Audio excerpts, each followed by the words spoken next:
있다고 그냥. 네. 자, 아까 엄청 어려운 사례 해가지고 머리가 아프네요. 지금은 두 번째 또 어려운 게 싸워서 풀었는데 다음 날에 또 마음이 안 풀린 거예요. 이런 거 많아요. 싸워서 화해한 줄 알았는데 그게 자녀 감정이 남아있는 것이죠. 그래서 더 서운한 감정을 느낀다고 하네요. 그래서 싸우고 나서 힘들어서 오시는 분들이 많아요. 싸우지 않으려고 하다 보니 더 관계가 꼬여버리는 상태가 되더라고요. 그러게요. 이런 경우가 싸워도 싸움이 끝나지 않은 이유인 건가요? 싸움이 끝나지 않은. 싸움보다는 그거에 더 중점이 있는 것 같아요. 안 싸우고 살 수는 있잖아요. 근데 푸는 법을 모르는 것 같다. 내 마음을 털어놓는 법도 모르고 상대의 마음을 알아주는 것도 모르고 사실 그러면 풀릴 수가 없다. 저는 중요한 좀 그런 이야기네요. 생각이 들어요. 네. 잘 싸워야 된다는 말이죠. 그러니까 푸는 방법이 어떤 거냐 말이죠. 어떻게 해야 잘 푸는 것이냐. 그것도 사람들마다 다 방식이 달라서 어떤 사람은 시간 두고 혼자 소화하는 사람들이 있고 어떤 사람은 그렇게 끌면 나는 숨막혀 죽겠으니까 빨리 만나서 뭔가 대화라도 하던가 이렇게 풀어야 되는 사람이 있고 그것 때문에 진짜 많이 싸우는 커플 많이 봤거든요. 그런 게 달라서. 근데 이걸 일방적으로 내 방식을 강요할 수는 없으니까 그런 소통을 하고 이 조율이 진짜 필요할 것 같은데 정말 어려운 부분이죠. 근데 시공쌤 말씀처럼 이게 뭔가 제대로 풀어지지는 않고 마무리가 제대로 안 된 게 있나 보다. 싸움은 어쨌든 지금 싸우는 중은 아니고 싸움은 끝났는데 아직도 싸우는 것 같은 느낌.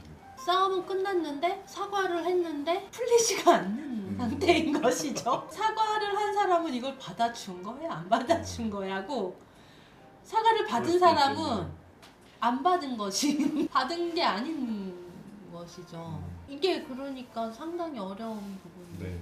근데 어쨌든 사과를 하는 건 네. 사과를 받는 쪽에 무게중심이 가 있어야 하잖아요. 그래서 이게 사과를 받는 쪽이 안 풀렸다면 그러면 사과가 부족했던지 사과 받는 쪽이 원하는 방식이 아니었던지 마음에 들게 사과를 네. 안 한 것이야. 넌 진심이 안 담겨 있어 지금 뭐 이럴 수도 있고 그래서 이런 경우 되게 반복 많이 되거든요. 이런 상황이. 그러면 이렇게 싸웠을 때 어떻게 사과를 잘 해야 되는 것이잖아요. 결국에 상대가 원하는 방식의 사과를 해야 되는 것이. 이럴 때는 어떻게 해야 될까요? 저도 이제 커플 상담이나 부부 상담 같은 거 하면 이런 경우로 많이 얘기를 하잖아요. 네. 한쪽에서는 뭐 이제 아니 싸고 나서 사과했다고 사과했는데 하나 많아야 뭐 이제 이러고 어쩌라고요? 뭐 이제 막 이렇게 얘기하기도 하고 그러니까. 보통 이제 그건 이제 남자 쪽에서 그런 얘기를 하고 어. 여성 쪽에서는 이제 오히려 아니 그렇게 사과를 하는 게 사과야? 이러면서 막 미안하게 얘기하는데 미안하게. 상담에선 감정 정리 저는 그렇거든요. 어떻게 시켜주나요? 상담에서 어떠한 감정 정리 같은 게 필요할 것 같아요. 그럴 때는 어떻게 시켜주나요? 화가 나서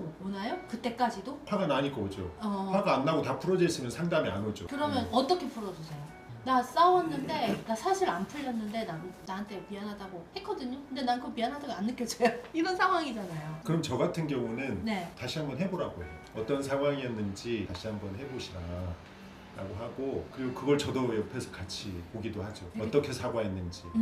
사과를 어떻게 했는지 한번 해보세요. 근데 쑥스럽다고 하는 경우들도 그렇죠. 있거든요. 그럼 이제 어떻게 사과하셨냐고 그냥 물어보죠. 그럼 저 이렇게 사과했어요 라고 저한테 얘기하는데 네. 그럼 이제 그거 듣고 그 들을 때 기분이 어떻느냐고 상대방에게 물어보고 그러면 이렇게 얘기해서 오히려 기분이 더 나빠졌다고 그럴 때도 있고 커플이 같이 왔을 때 그런 경우고 한 명만 왔을 때 한 명만 왔을 때는 그냥 그 사람한테서 그런 정보들을 들어야죠. 제가 들었을 때 그런 케이스들이 있기도 하죠. 별론데 이거 진정한 사과가 아닌데 이런 네, 느낌이 네. 드는 거. 제3자가 들을 때도 그런데 당사자면 더 그랬겠다 뭐 이렇게 그렇죠. 얘기할 때도 있죠. 어떻게 사고를 그렇게 해요? 오히려 기분이 더 나쁘셨겠는데요? 이럴 수도 있고.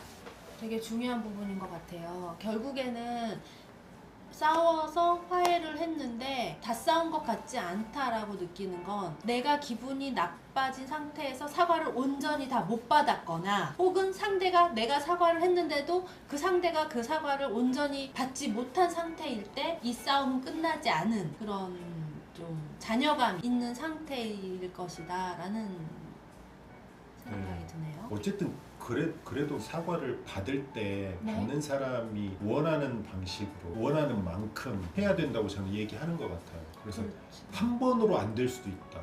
그러면 상대가 풀릴 때까지 해야 되는 게 사과다. 뭐 이렇게도 얘기하거든요. 행동으로 보여줘야 될 수도 있어요. 그렇죠. 내가 이렇게 한다고 해서 음. 상대가 그렇게 받아줘야만 하는 건 아니잖아요. 그렇죠, 맞죠. 내가 내 몫은 그냥 다 하되 저 사람 마음도 그냥 못 받을 수도 있다. 그거를 맞아. 인정하는 게 되게 중요한 것 같기도 하고, 그리고 내가 어떤 사과를 어떻게 받고 싶은가, 음흠. 사실 그게 훨씬 더 중요한 것 같아요. 예를 들어서 누구는 안아줘야 풀린다, 나는 그런 마음을 가지고 있는데 얘기 안 하고 맞춰봐, 풀어줘. 풀어줘, 나 서운해. 근데 있잖아, 나는 안아줘야 풀려. 말은 안 하고 모르거든요. 그냥 가만히 말로만 마음으로만 생각하고. 근데 진짜 얘기하시니까 정말 그런 케이스들이 있는데 알아서 나 풀어줘야 되는 거예요. 그쵸. 어려워. 근데 보통 어떤 사람들은 이렇게 어떻게 얘기해주면 되냐, 어떻게 하면 풀리겠냐, 그럼 얘기하는 분들도 있는데요. 못하는 분들 진짜 만나면서 답답한 상황이 뭐냐면 어떻게 얘기해주면 풀릴 것 같으세요? 몰라요. 자기가 몰라. 말을 못해, 워딩을 못해. 어렵다. 그런데 네. 풀어줘야 돼요. 이건 진짜 상대 입장에서 보면 어렵죠. 너무 괴롭고 어려운, 중요한 부분이에요. 진짜 풀어지지 않는 숙제잖아요.